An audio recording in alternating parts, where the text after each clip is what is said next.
Bonjour à tous et bienvenue sur la chaîne de l'investisseur rentable. Aujourd'hui nous allons parler de l'entreprise Steico. Au niveau de ses activités, Steico est une société basée en Allemagne et active dans le secteur de la construction. La société développe, produit et distribue des produits de construction écologiques fabriqués à partir de matières premières renouvelables. Son portefeuille de produits se compose à la fois de solutions d'isolation pour les toitures, les murs secs, les plafonds et les planchers, notamment SteicoFlex, une isolation flexible des cavités, SteicoFormwork, des poutres de coffrage robustes pour des solutions de coffrage économiques, SteicoTherm, une isolation thermique solide pour les toitures, les murs et les éléments de couverture, SteicoUniversal, un panneau de revêtement pour toutes les constructions, SteicoFloor, un système d'isolation de sol protégeant de la chaleur et des bruits d'impact, SteicoGluLal, des éléments structurels d'ingénierie, SteicoProtect, supprimant la nécessité d'une cavité ventilée permettant des constructions de murs plus minces, et SteicoUnderfloor, une isolation des bruits d'impact, entre autres. Au 31 décembre 2011, elle opérait par le biais de 7 filiales situées à la fois en Pologne, au Royaume-Uni et en France. Au niveau de la répartition du chiffre d'affaires, elle réalise un peu plus de 40% de son chiffre d'affaires sur son marché domestique, l'Allemagne, qui devance la France pour 12%, le Royaume-Uni pour 10%, et elle a aussi une petite partie hors Europe, en Australie et aux États-Unis, pour 7,5% environ du chiffre d'affaires. Steico, c'est aussi un leader mondial dans son secteur, qui développe des matériaux de construction écologiques fabriqués à partir de matières premières renouvelables. C'est le leader mondial du marché des isolants en fibre de bois. Elle a entre 53 et 110 salariés en 2022. Et elle s'est récemment équipée d'une 3e ligne de production d'isolants semi-rigides et d'un grand entrepôt pour le stockage. Cette nouvelle activité a généré des effets bénéfiques sur l'emploi. Elle est passée de 53 salariés en 2021 à 110 salariés aujourd'hui. C'est une très bonne chose, le développement des salariés, l'accroissement des salariés. Cette nouvelle ligne est l'aboutissement d'un plan d'investissement porté à Udo Schramek, lancé en 2019. Les délais de livraison des panneaux sont donc raccourcis grâce à une production locale. Au niveau des derniers résultats qui sont sortis, donc les résultats clos au 30 juin 2022, parce qu'on n'a toujours pas les résultats clos au 31 décembre 2022, il me semble qu'ils vont apparaître, qu'ils vont être annoncés en avril. Steico a publié ses résultats pour le semestre clos le 30 juin 2022. Pour le semestre, la société a déclaré un chiffre d'affaires de 238 millions d'euros contre 188 millions un an plus tôt. Les recettes se sont élevées à 247 millions contre 189 un an plus tôt. Le bénéfice net s'est élevé à 26 millions d'euros contre 21 millions un an plus tôt. Très bonne chose également. En fait, c'est une excellente entreprise, on le verra à travers les ratios par la suite.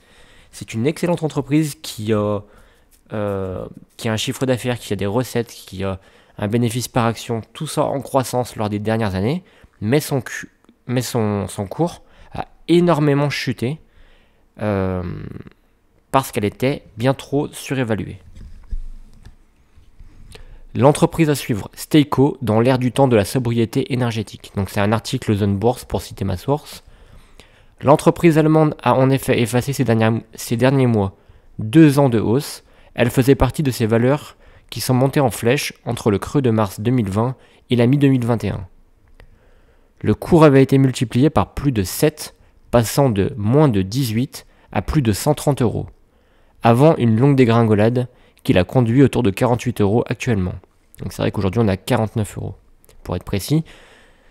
La société est spécialisée dans les matériaux, on s'en a déjà vu. Un positionnement qui suscite bien sûr un certain engouement, puisqu'il est à la croisée des thématiques de l'efficacité énergétique et de l'utilisation de ces ressources renouvelables.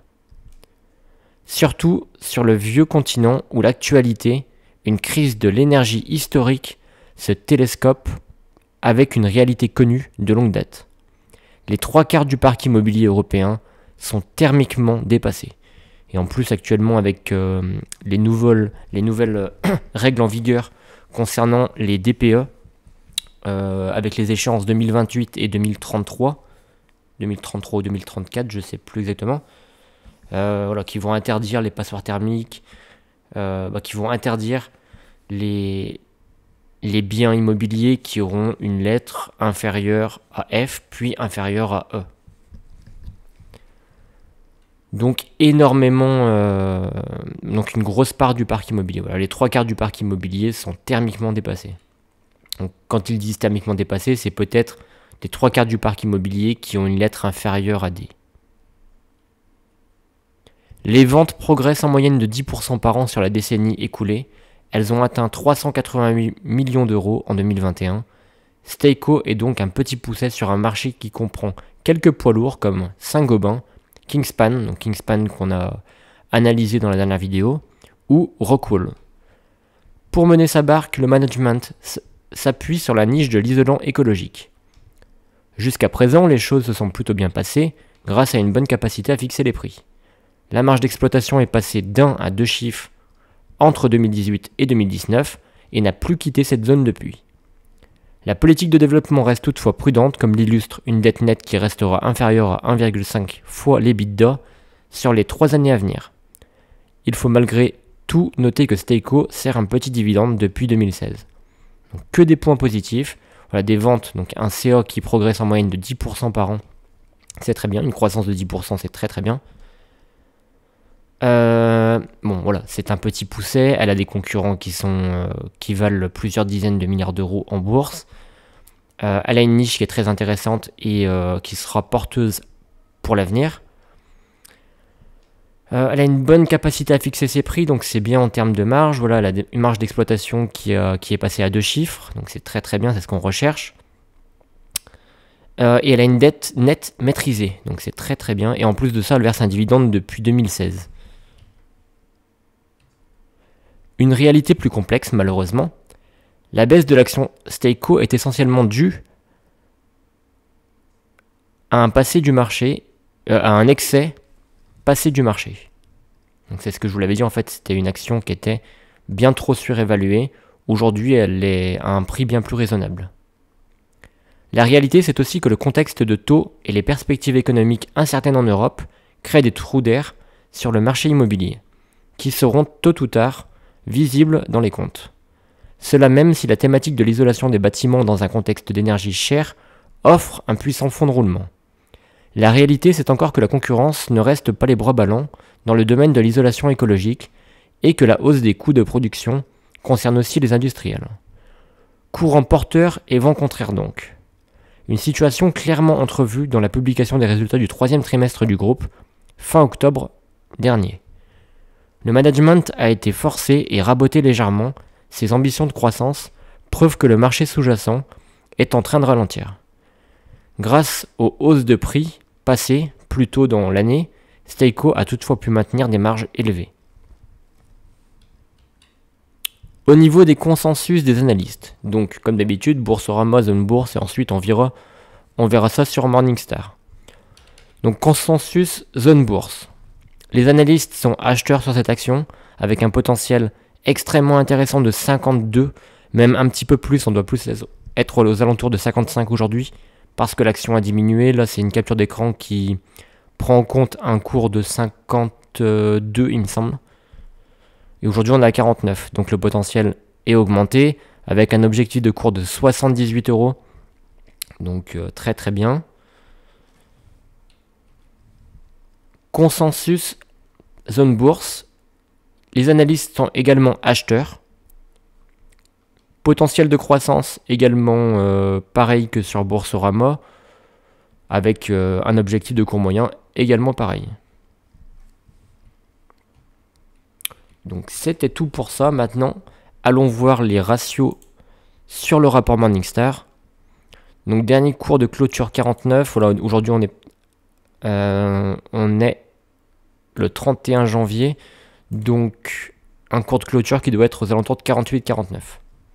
Une estimation juste de 70 euros. Donc voilà. D'après mes calculs, j'étais aux alentours de 79, donc c'est très très proche. Donc voici le nuage de points qui nous laisse penser qu'il y a un gros potentiel. Pas d'avantage concurrentiel, une valorisation sous-évaluée, une santé financière modérée.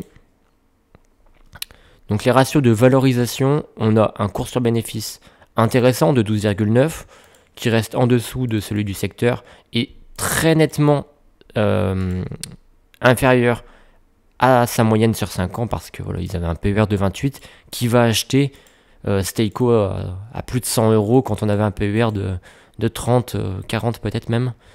Je ne sais pas. Un cours sur trésorerie très raisonnable de 8 qui est égal à celui du secteur. Un rendement sur dividende relativement peu, mais qui pourrait croître les années à venir. Les ratios de rentabilité. Donc voilà, comme d'habitude, c'est vraiment les ratios qui nous intéressent le plus. Un ROE de 23,4 contre 11,5. Un rendement des actifs en pourcentage de 12 contre 5,7. Donc une santé financière modérée, comme on l'a vu plus tôt. Donc au niveau des dettes long terme par rapport aux actifs, on est à 0,5. Ça reste correct. L'évolution du chiffre d'affaires, donc ce qu'il faut vraiment tout le temps comparer, c'est comme ça qu'on peut éliminer rapidement les entreprises. C'est en comparant sur les 5 dernières années, donc de 2017 à 2023. Ouais, là on va jusqu'à 2022 malheureusement, j'ai l'impression. C'est que ouais. Ah non, ok. 2023. Ouais, c'est bizarre. On n'a pas l'année 2022-2023. En tout cas, ce qu'il faut toujours comparer, c'est la croissance du chiffre d'affaires. Ce qu'il faut toujours bien mettre en évidence, c'est la croissance du chiffre d'affaires et la croissance du BPA, donc du bénéfice par action, sur les 5 années aussi. Donc là, on voit en 2019, 2020, 2021, 2022 qu'il est en croissance. Le chiffre d'affaires est en croissance également, donc là, on peut continuer de l'analyser. S'il y avait une diminution du chiffre d'affaires ou une diminution du BPA, on s'arrêterait de l'analyser. On a un résultat net qui est également en croissance, qui a fait presque x5, x4, presque x4 de 2017 à aujourd'hui. Donc une entreprise qui investit toujours également, de plus en plus, mais tout en restant mesurée, comme on l'a vu, plus tôt. Donc des BPA qui augmentent d'année en année, c'est une très bonne chose, qui ont fait x3, c'est excellent. ROE, on l'a déjà vu. Une marge nette, voilà, c'est vraiment ce qu'on recherche, une marge nette qui a doublé. On avait déjà une marge nette qui n'était pas dégueulasse, aux alentours de 6%, 8%. Et là, maintenant, on est à 12,1, 12. C'est très très bien. Et voilà, la marge brute, on en a parlé juste avant. Mais voilà, ce qui nous intéresse, c'est vraiment la marge nette. Mais 12%, c'est excellent. C'est excellent. Et voilà, on a une croissance assez belle du chiffre d'affaires. Voilà, juste pour vous montrer ce que donne la courbe. Donc, depuis 2007, elle est cotée en bourse. Donc voilà, c'est à partir de 2020-2021 où elle a vraiment pris de l'ampleur. Et elle est montée jusqu'à 127 €. Aujourd'hui, elle est tombée de plus de moitié. Elle a perdu 61% de sa cotation. Donc je pense qu'il y a réellement une opportunité. Elle a un PER qui reste correct, même sous-évalué par rapport à ses concurrents. Elle a des ratios de rentabilité qui sont très très bons. Elle a une dette qui est maîtrisée. Vraiment beaucoup d'informations, beaucoup de ratios qui pourraient penser que le potentiel est très important. On pourrait presque doubler de valeur. Voilà, avec une capitalisation qui reste aux alentours de moins de 700 millions d'euros. C'est très très bien. Et c'est la cible de notre stratégie.